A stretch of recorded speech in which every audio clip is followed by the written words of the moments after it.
Soomaaliya cudud qaran diyaarintooda si weyn u socota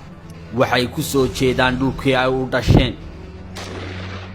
ciidii xuduntoodu tiilay waxay soo socdaan iyagoo ku gaashaaman qalab iyo aqoonba waxay ka siman yihiin damqashada raadadkii ay quluubtooda ku reebeen hadimooyinkii cadaawaha cidina aanay ka nabadgelin ee muddo tirsiga halaagiyo dhibkiisu gashay gugii 16aad Soomaaliya waxa gabaabsi ah warwar kasta oo hore looga qabay in mar uu laga kaco halkii lagu kufay daraad nayaayiro dhab loo jeedaalinaya la isla wada yaqiinsan yahay yididiilo dadaal lagu kabay baa dhan kastaba ka socota Ismaaciidan oo dheeliya xagal daac ka dheer yahay ayaa si xawliya ku socda waa dabada'yartii dalkan u dhalatay waxay galeen ciidamada kumanaan ku labisan aqoontii militariya tiknoolajiyadii u dambeysay ayaa dalka ku soo jeeda kumanaan kale waxay ku sii qulqulayaan faramaha cadaawaha dalku wuxuu ku wada jiraa 4 marxaladood oo isbarkan xaalad dagaal oo u muuqata in si dhab ah loo guddoonsaday ka taqalluska al-shabaab yagleelidda cudud qaran oo ahmiyadda koobaad labaad saddexaad iyo afraad ba laga dheehanayo in la siiyay dhismaha ciidamada la dagaalanka musuqmaasuq iyo reform aan hal meel ku eekeen waxaa dheer intaasi tirtirka aragtiyihii ku raacnayd ee adduun weynaha idilkii ay ka wada haysteen Soomaaliya aan dhugane danka ciidamada si weyn ayaa shacabka Soomaaliyeed gudo iyo dibadba isha ugu haya in ciidamo dhismayaan in da'yartii dugsiyada sare iyo jaamacadaha ka baxay xafiisyada ay ka doorbideen dirayska iyo ciidamada in ciidamada xoogga uu hoggaanka u hayo Generaal Daawud Allah u naxariistay dabadeed generaalkii labaad ee ugu daydayaraa taariikhda ciidamada xoogga dalka waa Generaal Odaywaaye oo isagu waliba jaranjarada ciidanimada ka soo koray bilowgii halganka muddada dheer ee cadaawaha lagula soo jiray shacabku waxay kaloo ka dheragsan yihiin inay meesha ka baxday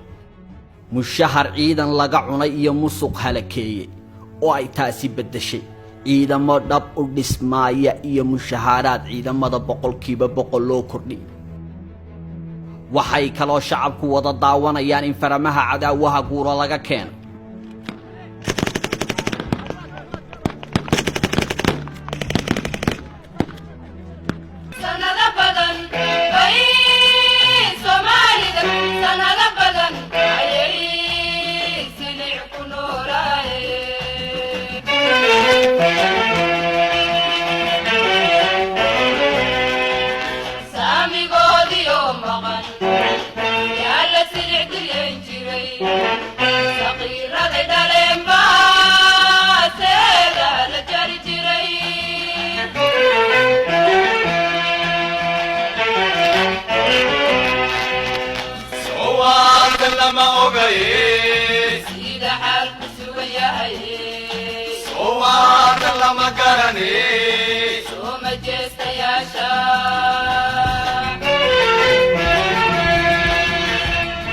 iyo in su'aalaha haatan taagan ay qayb ka yihiin gobolladii dhexe goormee cadaawaha laga xoray ciidamada shisheeye intee ka hadhay sagootintooda qaraxyadii bilaha iyo toddobaadlaha ahaan jiray waa kuwan meesha ka sii baxayee dabadeed maxaa xigi hase ahaatee aynu eegne dalku kolkuu daraadumay dabadeed la jabay dhanna aanu nabadgelin ciidamada qalabkooda iyo xoryahooduba ay israaceen waa tii laga dhigay galangal iyo goobaare haddaba kamanaanka daayartee soo dhammaystay aqoonta commandosta military ciidamada ka kooban cirdhul iyo badba ee hormo dalka ugu soo wajahan marka laga yimaado faramaha cadaawaha ay ka dagaalgalayaan xaggee loo diyaarshay xeryihii dumay barkood la gatay kuwa kale la qaybsaday qaar kale shisheeyaha la siiyay dib ma loo soo celiyay mase la dhisay xeryahaas hawl baa taale maxaa diyaar u ah ciidamada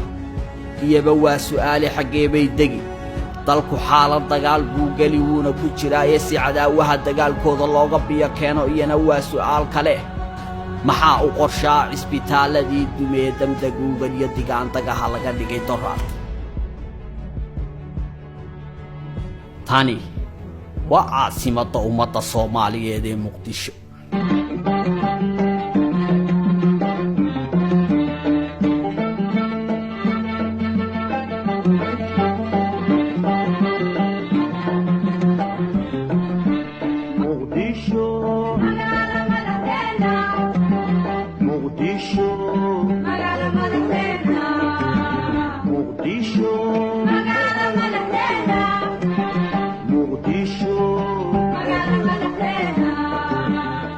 horuu socod geedi nololeed iyo dib u dhis aan baqa laga qabin inuu bariiqdo ayaa ka socda ciidamada xeryihii dumay dib badankooda loo dhisayaa oo shaqaa socota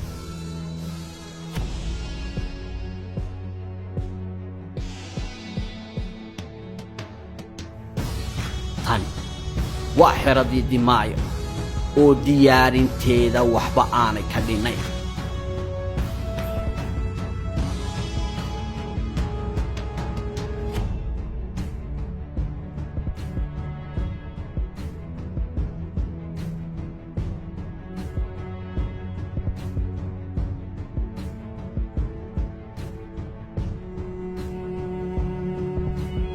ciidan liidu waxay Soomaaliya batay magansiga shisheeyaha ugu xandhigashadii cadaawaha dalkoo baylah galay badiya beriba xanuunka iyo dhibaatadii cadaawaha oo iyana guri looga ilmeeyay